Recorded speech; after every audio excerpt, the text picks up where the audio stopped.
Hi BookTube, and welcome to a new video.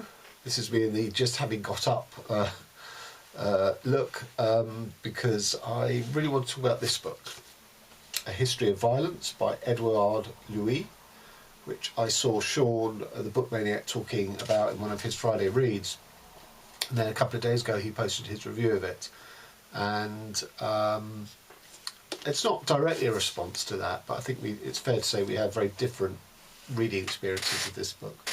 So I neither liked nor enjoyed it. Now I think they are different. I think it's not unreasonable to say you didn't enjoy this book because of its subject matter, which is a male-on-male rape. It's kind of hard to enjoy that, but you can like it, and I thought I was going to like it in the sense of really appreciating what Louise was doing in this stylistically and some of the decisions that he took.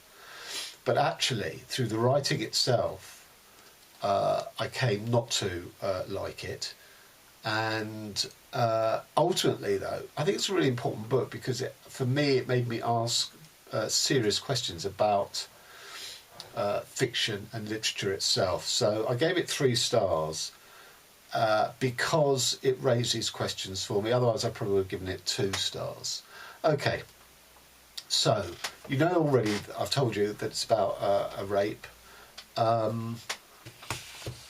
what I think is really promising about how he sets that up is the victim, has this need after the act to talk about it all the time, to keep talking about it so that he somehow processes it and, comes to terms with it, understands it, even owns it to some extent. But he finds that a lot of the way he's forced to talk about it is in alien languages, not languages that he would have chosen for it. And when I say language, I don't mean foreign tongues. So, for example, one of the languages is the language of the police, because they take down his report. Very quickly they have a very different sort of take on it than the one that he wants to talk about. They want the hard facts, but they also bring their prejudice against him, against both him as a homosexual man, but more against the Arab stroke Berber man who committed this act, because they are racist. So he's talking to them because he has to, but it's sort of getting away from how he wants to phrase it. There's also the medical language, which is sort of, very concerned with the physical, no emotions about it. It's about diagnosis, it's about prevention, because he himself, the victim himself, is scared that he might contract AIDS from this, and that's very much how the medical fraternity approach it. So it's all about giving him the right medication and stuff. But his thing about AIDS is embedded in a much wider set of sort of fears and anxieties, but that's the only one that, of course, the medical profession will hone in on. And then there's a third sort of alien, sort of colonising voice, and this is the really interesting one, and one that also partly turned me off the book. So months after the act, he goes to live with his sister, who lives in the countryside, because the act happens in Paris. And this sister is relaying events as told to her by the victim, by her brother, to her husband, who is basically mute, who has one line in the whole book. And the victim is in the room next door, and he hears all this. Would you call it active eavesdropping or not? I don't know, but he hears it. So all the bits of the sister telling his story, I was going to say on his behalf, but it's not on his behalf. It's because she's made it hers, because it reflects on her family, it reflects on her, she brings her own judgment to it. Oh, he was always like that as a boy, all this sort of stuff. Almost like, well, he invited it, he brought this on himself. So I think that's a really interesting setup. But actually, I didn't believe that he would just sit there, that as much as the husband was mute, so was the victim, just sitting there, relaying his sister, relaying his own story. For the length of the book that happened, I didn't buy that. But even more of a turn-off was that the sister was so loathsome, not only in doing that, but just her own judgments. So what should have worked structurally, for me, didn't, in the sense of I didn't like it. I didn't buy it and I didn't like it. So you know the way that he structures other people's voices, in theory, was really good, but actually in the execution, I didn't find satisfying. And when it's his own voice, because sometimes he comments on his sister's version, other times he's talking about him sitting at the police station or sitting at the hospital. So we get his voice, obviously. And I didn't buy that either. And then this is where it becomes really troubling, because this reads as an autobiographical story. I think this probably happened to the author. Therefore, it should evoke my sympathy. And it doesn't, because it just reads inauthentic. A lot of the psychological stuff I didn't buy. So on the one hand, the stuff that does make sense of, he has all these different sort of takes on it because he's trying to sort of knit it all together and make it coherent and give meaning to it. Absolutely. You know, I'm sure that is exactly the process. And so that it's so hard to comprehend. You have to send all these sort of thought processes of feelers or tracer out to try and bring it all back in to make it comprehensible. Absolutely, I get that. But there are parts of this, particularly when he describes the act itself, the act of rape, which he doesn't start off with that. That's sort of quite way into the book, which is just as well, I think, for the reader. I think if it started like that, it'd be, well, this is sort of too much, too full on. And there are certain emotions that he writes about, which I don't buy, and I feel I have no right not to buy them because this happened, or at least I'm assuming this happened. I'm denying the validity of his experience. That can't be right. That can't be right of me as the reader because this happened. Of course, a version of this happened, not the one that's portrayed in the book, but even so, for it to read inauthentic to me, I think, what's going on here? How has that happened? How's the writer managed to bring me to such a place to deny the validity of his own experience? So, before the description of the act itself, there's a lot of passion. He genuinely likes the guy, and the guy generally seems to like him. They're in bed together, and they're having a very lovely, passionate time. Because, again, I can buy this part of it, that, he wants to, in the sort of, how have I brought this upon myself? Well, no, there were good reasons, because it started off all so well, and it was genuine, and it was passionate, and it was tender, and it was loving. So, again, I can absolutely see that he would feel all of that.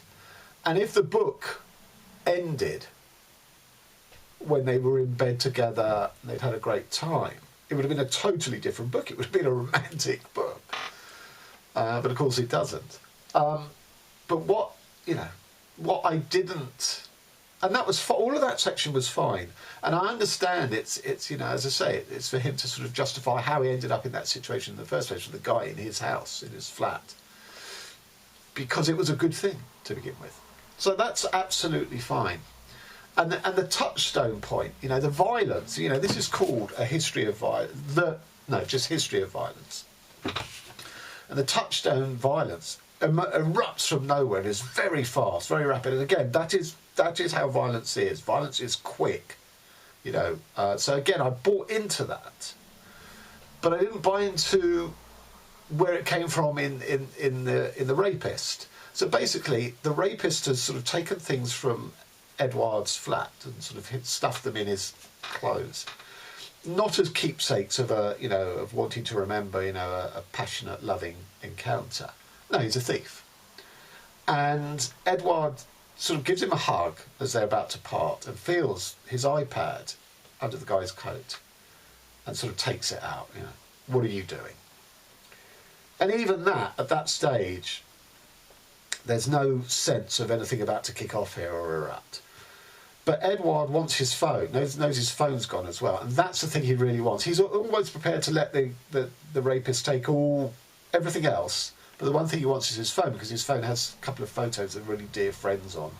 And because, in this digital age, no one bothers to print photos and put them in an album. Presumably they're not uploaded to the cloud in this case. They're his only record of his, these two dear friends. So basically, he sort of, he calls him out on the phone. Give me the phone back. Give me the phone back. I haven't got your phone.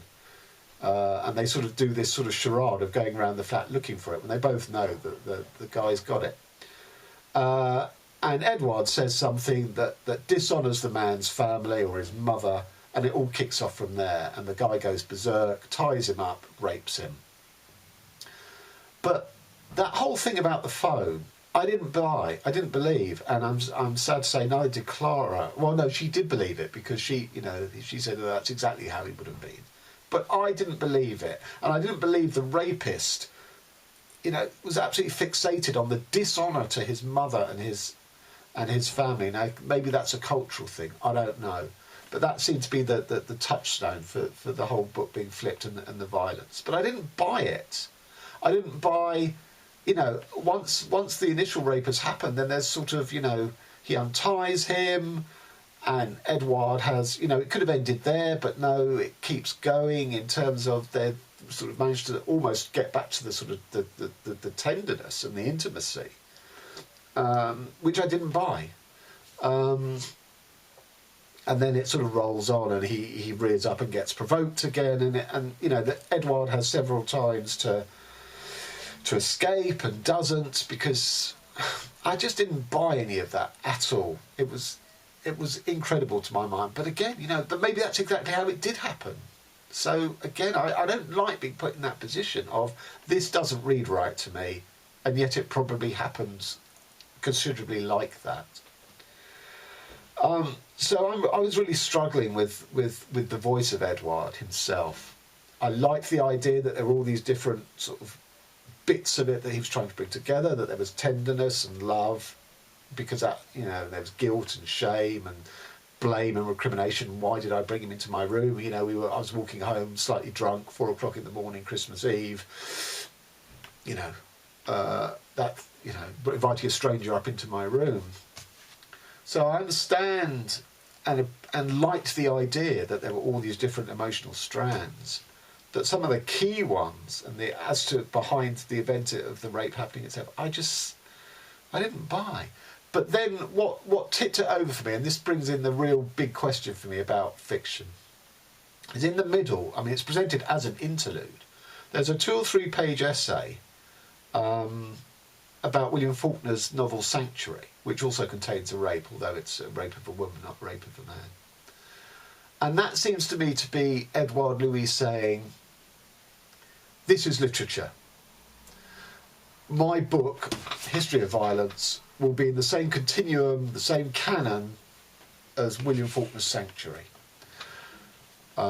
because it shares similar themes. And that seems to me to be Louis not now concerned with the rape so much, his own rape, but as being part of the literary canon on rape. And that troubled me, because this is no longer... it's never realism in the sense of the style and the structure anyway. It's definitely fiction, or a fictionalised account of his rape. But the Sanctuary thing in the middle, where it goes off in a whole, tone and direction, he calls it an interlude, an intermission or whatever. It seems to be a very self-conscious thing about this is literature, this is fiction. It's presented as sort of psychological realism, of trying to, bring all these sort of different shards of feeling and emotion together in a realistic way that would inform us what the experience of a rape, being the victim of a rape, is like. But actually, no, it's literature, it's fiction. It's to sit in the pantheon of fiction alongside William Faulkner. And therefore that even more pulls the rug for under this notion of this being psychological realism. It's a self-conscious stab at joining the literary canon alongside William Faulkner. And I think that this is for me why, realism, personally, as a reader, but more importantly to me as a writer, I'm not interested in realism in literature. I've said before, when you've only got words on your palette to paint with, language is already a sort of membrane, a layer of sort of distancing from emotion. That it takes 300 pages of words to nail down a couple of emotions in the book that you're writing or reading. So I don't think you can paint with words, realism. Secondly, realism is to me a recreation. You know, you're trying to reproduce what's outside your window, you know, you describe it, whatever, in words rather than a camera or, you know, with paint, which are marginally better at realism than words. But to me, fiction is not a recreation, it's a creation, it's something new, it's a work of the imagination. And to me, that will always make it stronger than attempts at realism, because it's not trying to be real. It might have touch points where it, you know, it resonates with the reader's reality, and you'd hope that, you know, it offers insights into human behaviour and or wider philosophical questions that we all face. Absolutely, but it's not trying to faithfully reproduce reality. It's coming at reality from an angle that may open up insights about what, you know, our realities are, what mankind is, and all that sort of thing. So, you know, personally, I can't be doing with realism in any art form, actually, but particularly in literature. And so this sets, as I say, this sets itself up as psychological realism in terms of what it is like to be the victim of a rape, but actually has aspirations elsewhere that completely undermine that. And I think that's, I didn't realise that, obviously, until I got to the Faulkner bit, but you know, it wasn't working for me up to that point. And then when I read the Faulkner Interlude, I thought completely, no, this is something altogether. He's cut down his own argument that he's trying to make in this book. And I found the whole experience really unsatisfying, which I know is completely different to Sean the Book Maniac's experience. I'm going to post the link to Sean's review so you can have a watch of that and compare our two very, very different takes. So there you go. That's Edouard Louis, History of Violence. And no, it's called History of Violence, not The History of Violence, or even A History of Violence, which would be much more subjective because it's how he personally experienced it. It's somewhere in the middle. It's somewhere vague and woolly. History of Violence, not trying to say what it is universally for all mankind, but equally not a subjective one. So just on so many levels, this really didn't work for me, but got me thinking, raised really important questions about the difference between literature, or, you know, literary fiction, and realism. And I did touch on it in fact, the first video I ever uploaded to BookTube, which was called, what was it called? The History of History, by a writer called Ida Hattemer Higgins. It was her debut book, and it was about it was two mothers. It was looking at the wife of Goering or Goebbels. I always get those two mixed up. When they're in Hitler's bunker, the Russians outside, and they all take cyanide. She gets her family to take cyanide so they won't be captured by the Russians. And it's also a Jewish mother who's trying to protect her kids from the Holocaust. And it's sort of comparing and contrasting them in modern-day Berlin with the ghosts of the Second World War. But there's a really interesting section in it where Higgins asks, what is the difference between throwing a knife at a door and writing about throwing a knife at a door? And of course the answer is time, or embellishment, because the act of throwing a knife against a door is very rapid. You know, it flies through the air, hits the door. You know, it's as shocking and fleeting as the violence in here. But writing about it, you know, if you're going to write about it with any sort of descriptive flourish, you'll describe the glint of the light on the knife as it moves, the fact that it sort of shudders through the air in its motion, and then of course how it sort of, you know, wangs in the door that it's stuck in. So you'll probably have a paragraph of writing on that. But in terms of time, the time it takes you to read that is, you know, 5-10 times longer than the time of the act itself. And again, there's that tension between realism, which is the knife through the air into the door, and writing about it, which is much more metaphorical and embellished. That's why, you know, that's why I say it is creation. It is an imaginative act to write about a knife through a door, even if you've done it yourself. It would be different if you videoed the knife flying through the air and sticking it. Would not have the same fictional embellishment that writing it, but reproducing it in words in a fictional paragraph would have. And you know, these are big questions in literature, and I appreciate this book for again raising it, for again reaffirming why I'm not really into realism, what the problems with realism in fiction are, and how, for me, I'm much more interested in writers who are avowedly confident that what they are doing is writing fiction. They are creating from their imagination. They are not recreating from life directly on a one-to-one correspondence. Okay, thanks very much. Till next time.